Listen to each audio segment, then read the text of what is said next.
Les causes des maladies chroniques sont différentes les unes des autres, mais les difficultés qu'elles génèrent au quotidien sont similaires.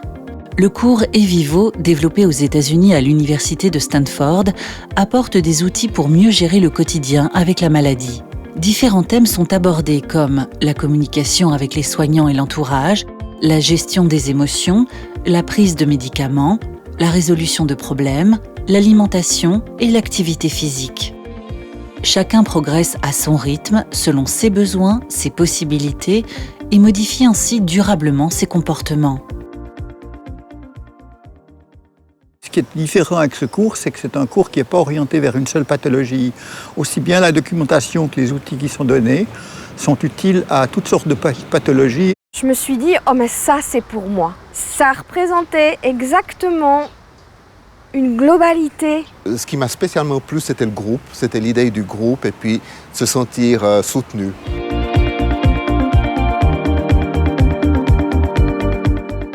Je m'étais fixé comme objectif de me faire une liste des tâches journalières.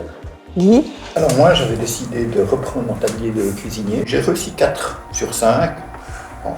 Moi, je sais que les habitudes mettent du temps à s'établir, donc j'ai confiance que ces buts seront atteints, mais il faut travailler ces habitudes. Moi, j'avais dit que 4 fois dans la semaine, je ne me resservirais pas en mangeant. Il y a 2 fois où j'ai aussi utilisé un petit truc, c'est que je suis allée à la cantine. Et à la cantine, il n'y a qu'une assiette, donc plus facile. On a moins cette notion de honte et cette notion de déranger quand on discute avec des gens qui comprennent et qui ne jugent pas. Il n'y a aucune barrière, même s'il devait y avoir les ethnies, la langue, l'âge ou tout ça, en fait, il n'y a rien, on parle la même langue. C'est surtout de se rendre compte qu'on n'est pas tout seul et puis que peu importe la maladie finalement. Il y a un lien fort, immédiat qui se crée.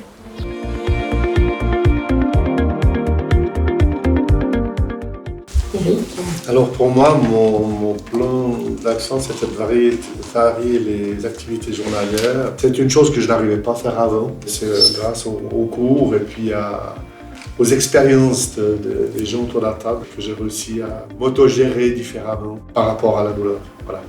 J'étais fixé comme plan d'action d'aller marcher tous les jours, 1 heure de temps.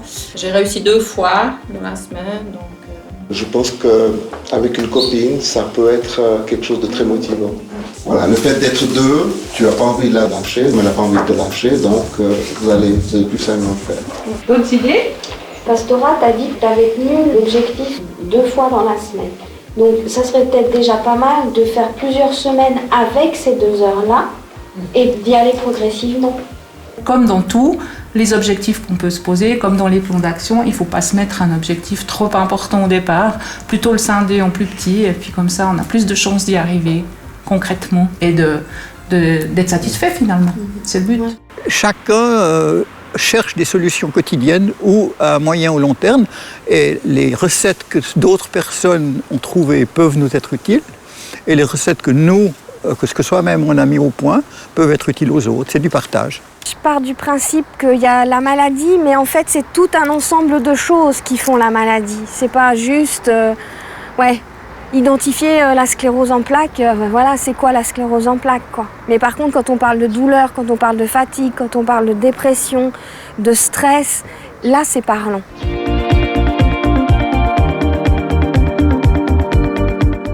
Quels sont les moyens qui pourraient nous aider à gérer la fatigue et puis après la douleur? L'auto-hypnose. Respecter l'horaire du traitement. Améliorer sa condition physique. Lire, écouter de la musique. Admettre qu'on est mal.